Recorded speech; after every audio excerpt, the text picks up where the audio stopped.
Shalom saudara-saudara yang terkasih dalam Tuhan Yesus Kristus, selamat pagi.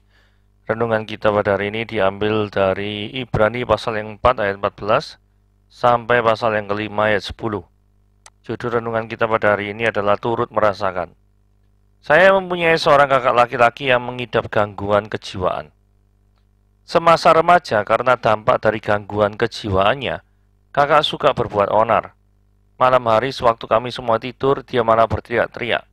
Itulah mengapa saya merasa sangat kesulitan untuk mengasihinya. Suatu hari karena dihadapkan pada banyak masalah, saya menjadi stres berat dan kejadian itu menyebabkan jiwa saya terganggu. Meskipun tidak parah dan saya kemudian dapat bangkit kembali. Pengalaman itu membuat saya menjadi lebih bisa mengasihi kakak, serta memaklumi perbuatannya. Banyak orang tidak benar-benar dapat memahami sesamanya sampai mereka sendiri mengalami hal yang sama. Alih-alih memaklumi, mereka malah menghakimi. Untungnya Yesus yang adalah imam besar kita saat ini tidak bersikap demikian. Dia yang adalah anak Allah rela turun ke dunia dan kemudian menjelma menjadi manusia. Selain untuk menebus kita dari dosa, tujuan dari inkarnasi Yesus adalah supaya dia dapat turut merasakan kelemahan-kelemahan kita. Faktanya Yesus tahu bagaimana memikatnya godaan-godaan dosa yang diiming-imingi oleh iblis. Dia juga tahu betapa kuatnya keinginan daging dalam diri manusia. Namun berita baiknya Yesus berhasil menang. Firman Tuhan mencatat dia telah dicobai hanya tidak berbuat dosa. Oleh kemenangan Yesus, tidak hanya dia yang dapat turut merasakan kelemahan-kelemahan kita, tetapi dia juga mampu memberi kita strategi untuk menang melawan godaan-godaan iblis. Dalam peperangan rohani, libatkan Yesus, sebab dia mengasihi kita, mengerti kelemahan kita, dan memahami keterbatasan kita. Namun yang terutama, dia tahu bagaimana cara untuk memenangkan pertempuran. Allah di dalam Kristus tidak hanya mengalami kehidupan manusia dari lahir sampai mati, dia juga telah memungkinkan kehidupan manusia dijalani sebagai kehidupannya. Johan Sandawasa. Oke, mari kita lihat pembahasannya ya. Yesus menjadi imam besar bagi kita semua menurut aturan Melkisedek. Apa yang dimaksud dengan peraturan Melkisedek? Saudara, mari kita baca Ibrani pasal yang kelima ayat 1-10. Sebab imam besar yang dipilih dari antara manusia ditetapkan bagi manusia dalam hubungan mereka dengan Allah, supaya dia mempersembahkan persembahan dan korban karena dosa. Dia harus dapat mengerti orang-orang yang jahil dan orang-orang yang sesat, karena dia sendiri penuh dengan kelemahan, yang mengharuskannya untuk mempersembahkan korban karena dosa, bukan saja umat, tetapi juga bagi dirinya sendiri. Dan tidak seorang pun yang mengambil kehormatan itu bagi dirinya sendiri, tetapi dipanggil untuk itu oleh Allah, seperti yang telah terjadi dengan Harun. Demikian pula Kristus tidak memuliakan dirinya sendiri dengan menjadi imam besar, tapi dimuliakan oleh dia yang berfirman kepadanya, Anakku, engkau telah kuperanakan pada hari ini. Sebagaimana firman-Nya dalam suatu nas lain, engkau adalah imam untuk selama-lamanya menurut peraturan Melkisedek. Dalam hidupnya sebagai manusia, dia telah mempersembahkan doa dan permohonan dengan ratap tangis dan keluhan kepada dia yang sanggup menyelamatkannya dari maut. Dan karena kesalehannya, dia telah didengarkan. Dan sekalipun dia adalah anak, dia telah belajar menjadi taat dari apa yang telah dideritanya. Dan sesudah dia mencapai kesempurnaannya, dia menjadi pokok keselamatan yang abadi bagi semua orang yang taat kepadanya. Dan dia dipanggil menjadi imam besar oleh Allah menurut peraturan Melkisedek. Ya, tugas seorang imam besar ya. Dari ayat yang pertama kita pelajari tugas seorang imam besar. Mari kita baca ya. Sebab setiap imam besar yang dipilih dari antara manusia ditetapkan bagi manusia dalam hubungan mereka dengan Allah, supaya dia, ya ini ya, mempersembahkan persembahan dan korban karena dosa. Jadi imam besar dalam ruang lingkup kemah suci adalah satu-satunya jabatan imam yang boleh masuk sampai ke ruang maha kudus. Karena di dalam struktur kemah suci, itu ada halaman, ada ruang kudus, ada juga ruang maha kudus. Imam besar tugasnya adalah membawa umat manusia itu masuk ke dalam hadirat Allah. Berbeda dengan jabatan nabi yang menyampaikan firman Allah kepada manusia. Jadi imam besar ini sifatnya dari bottom up. Jadi membawa umat manusia ke dalam hadirat Allah. Sedangkan jabatan nabi itu top down, yaitu menyampaikan firman Allah kepada manusia. Imam besar hanya masuk ke dalam ruang Maha Kudus itu 1 tahun sekali. 1 tahun sekali itu masuk ke dalam ruang Maha Kudus. Antara manusia dan antara manusia dan Allah harus ada pengantara. Karena kondisi yang manusia yang berdosa itu tidak memungkinkan bagi Allah yang suci untuk berhubungan atau berelasi. Sehingga untuk menyelesaikan permasalahan-permasalahan ini, maka harus ada korban penebusan dosa. Dosa manusia digantikan oleh hewan-hewan yang paling bagus, yang tidak boleh bercacat, tidak boleh bercela, tidak mengenal cacat celah.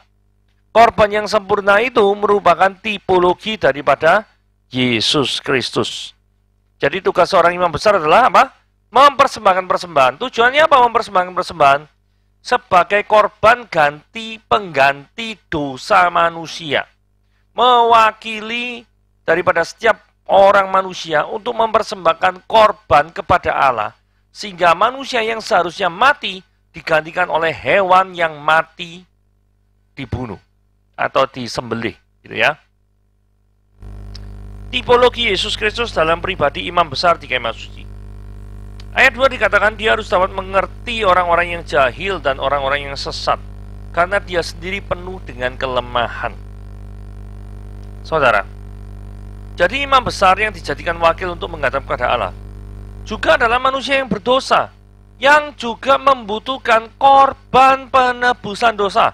Saudara perhatikan baik-baik ayat 3, yang mengharuskan untuk mempersembahkan korban karena dosa, bukan saja bagi umat, tetapi juga bagi dirinya sendiri. Saudara, imam besar ini juga merupakan tipe dari Yesus Kristus. Karena imam besar yang agung ini sesungguhnya menjadi pengantara antara manusia dan Allah, yang adalah manusia yang tidak berdosa. Saudara, kalau manusia berdosa bisa menjadi pengantara antara manusia dan Allah, apa gunanya daripada keberdosaan itu atau ketidakberdosaan?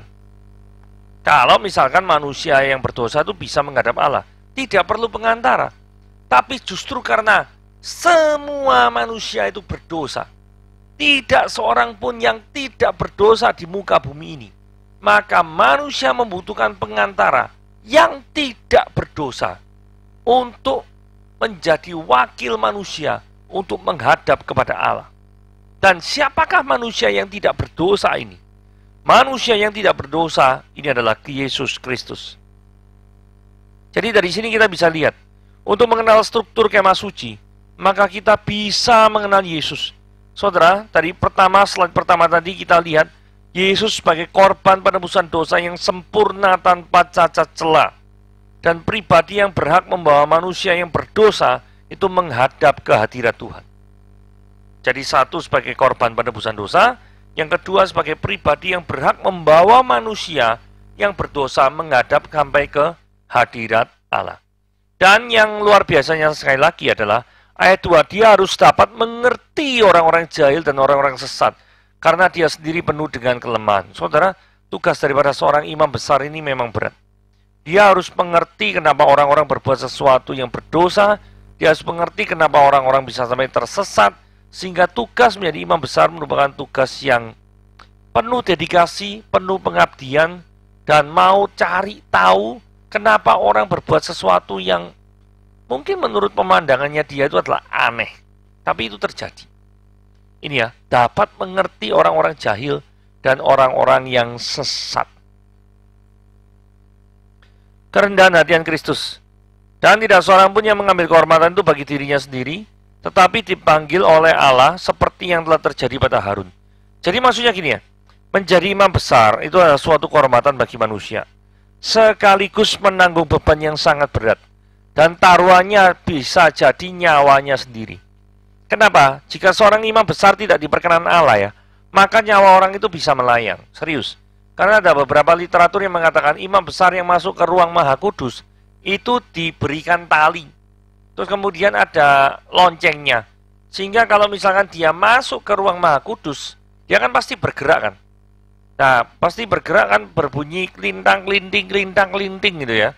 Nah, selama lonceng itu berbunyi, lonceng kecil-kecil yang ditaruh di atas tali itu berbunyi, jadi ada sebuah tali yang sangat panjang yang menghubungkan tubuhnya itu dengan orang yang berada di halaman, yang di luar.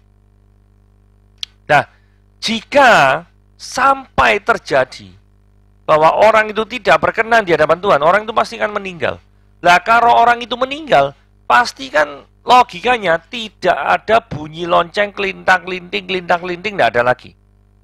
Nah, karena yang boleh masuk di ruang Maha Kudus itu hanya imam besar, kita akan berpikir ya, bagaimana cara mengeluarkan mayatnya? Itulah sebabnya ada tali yang sangat panjang yang menghubungkan tubuh daripada imam besar dengan orang yang berada di halaman. Sehingga jikalau sepanjang tali itu yang sudah diberi lonceng itu tidak kelintang-kelinting lagi, itu artinya imam besarnya sudah meninggal. Ketika imam besarnya sudah meninggal, langsung ditarik dari luar sehingga mayatnya itu bisa diurus. Jadi kurang lebih seperti itu cara yang digunakan oleh bangsa Israel untuk menarik atau membersihkan orang yang tidak berkenan di hadapan Tuhan, yang dalam hal ini jabatannya adalah imam besar. Mendapatkan suatu kesempatan dalam melayani Tuhan adalah suatu kesempatan yang sangat berharga sekali. Jangan pernah kita menyia-nyiakan kesempatan tersebut. Ayat 5 merupakan teladan Kristus yang adalah pribadi yang rendah hati. Seorang yang rendah hati adalah tipikal orang yang diperkenan oleh Tuhan. Ya, buktinya ini ya. Anakku engkau telah kuperanakan pada hari ini loh, ya toh. Jadi rendah hati, diperanakan hari ini. Ya. Oke. Bagaimana Yesus bisa menjadi imam? Sebagaimana firman-Nya dalam suatu nas lain, engkau adalah imam untuk selama-lamanya. Yesus adalah imam untuk selama-lamanya menurut peraturan Melkisedek. Nah, sekarang gini ya. Imam itu seharusnya kan berasal dari keturunan Lewi. Harun dari keturunan Lewi. Musa dari keturunan Lewi. Tetapi Melkisedek itu adalah Raja Salem yang menjadi imam sejak zamannya Abraham, jauh sebelum adanya 12 suku Israel. Yang dipermasalahan di sini gini loh. Yesus itu kan suku Yehuda. Kenapa kok Yesus yang adalah suku Yehuda itu boleh menjadi imam? Padahal yang boleh menjadi imam menurut peraturan Taurat itu adalah hanya dari suku Lewi. Jadi, arti menurut peraturan Melkisedek, imam menurut peraturan Melkisedek, ini adalah begini ya. Yesus menjadi imam besar itu tidak terikat oleh aturan-aturan yang harus berasal dari suku Lewi. Ini kenapa? Karena Melkisedek juga telah menjadi imam yang ketika itu 12 suku Israel itu belum ada. Jadi ini menunjukkan supremasi Kristus, kekuasaan Kristus yang telah ada sebelum 12 suku Israel itu ada. Nah, ini arti menurut peraturan Melkisedek. Jabatannya sebagai imam besar tidak ditentukan oleh dari mana keturunannya, tapi lebih ke arah bagaimana Allah yang telah ada jauh sebelum 12 suku Israel mau menjadi manusia, mati di kayu salib, dan bangkit bagi kita semua. Dia Allah yang menjadi manusia telah menjadi imam besar yang agung yang menjadi wakil kita semua. Jadi itulah menjadi imam untuk selama-lamanya menurut peraturan Melkisedek. Kok bisa selama-lamanya? Karena Yesus memiliki sifat ilahi. Itulah yang menjadikan dia menjadi imam untuk selama-lamanya. Peraturan Melkisedek merujuk pada imam yang terjadi, yang telah ada sebelum, jauh sebelum 12 suku Israel itu ada. Oke? kesalehan Yesus dan perkenanan Allah. Dalam hidupnya sebagai manusia, Yesus telah mempersembahkan doa dan permohonan dan ratap tangis dan keluhan kepada Dia, Allah Bapa, yang sanggup menyelamatkannya dari maut, dan karena kesalehannya Dia telah didengarkan. Saudara perhatikan baik-baik, Yesus adalah perantara kita, imam besar kita. Tanpa adanya Yesus sebagai pengantara kita, maka seluruh doa-doa kita tidak akan didengarkannya. Melalui Yesuslah doa-doa kita didengar oleh Allah Bapa di surga. Perhatikan frase karena kesalehannya Dia telah didengarkan. Saudara, kalau misalkan tidak ada Yesus, apakah mungkin manusia bisa menjadi pengantara? Sesama manusia berdosa bisa menjadi pengantara orang berdosa lainnya? Jawabannya tidak, bukan. Seorang yang dihukum penjara tidak bisa sama-sama dihukum penjara, tidak bisa menjadi penjamin. Karena dirinya itu juga bersalah. Bagaimana orang yang bersalah, berdosa, menjadi penjamin, menjadi pengantara bagi pihak yang tidak berdosa? Tidak mungkin, bukan? Itulah sebabnya karena Yesus yang adalah perantara kita, Dia adalah imam besar kita, Dia adalah Allah yang sempurna, manusia yang sempurna, yang tanpa cacat celah dan tanpa dosa. Ayat 9. Dan sesudah Dia mencapai kesempurnaannya, maksudnya gini ya, mencapai kesempurnaan dalam pengertian sudah mengenapi kehendak Allah dengan mati di kayu salib, dan pada hari yang ketiga bangkit dari antara orang mati. Jadi sesudah mencapai kesempurnaannya itu dengan suatu peristiwa yang luar biasa itu, Dia menjadi pokok keselamatan yang abadi. Jadi tidak perlu Yesusnya mati bolak-balik. Dia menjadi pokok keselamatan yang abadi bagi semua orang yang taat kepadanya. Sehingga setelah peristiwa itu terjadi kematian dan kebangkitan, maka Yesus menjadi pokok keselamatan yang abadi. Abadi ternyata tidak lekang oleh waktu. Bagi semua orang, universal berlaku. Bagi setiap orang yang apa? Orang yang taat kepadanya. Apa pengertian orang yang taat kepadanya? Orang yang taat kepadanya pengertiannya adalah orang-orang yang memang menyerahkan hidupnya kepada Yesus. Kalau orang menyerahkan hidupnya kepada Yesus, maka dia akan memiliki kemampuan untuk taat kepada Yesus. Tapi kalau orang tidak menyerahkan hidupnya kepada Yesus, maka dia tidak akan pernah memiliki kesempatan untuk bertobat karena tidak menyerahkan dirinya kepada Kristus. Oke, renungan kita pada hari ini sampai di sini. Tuhan Yesus memberkati.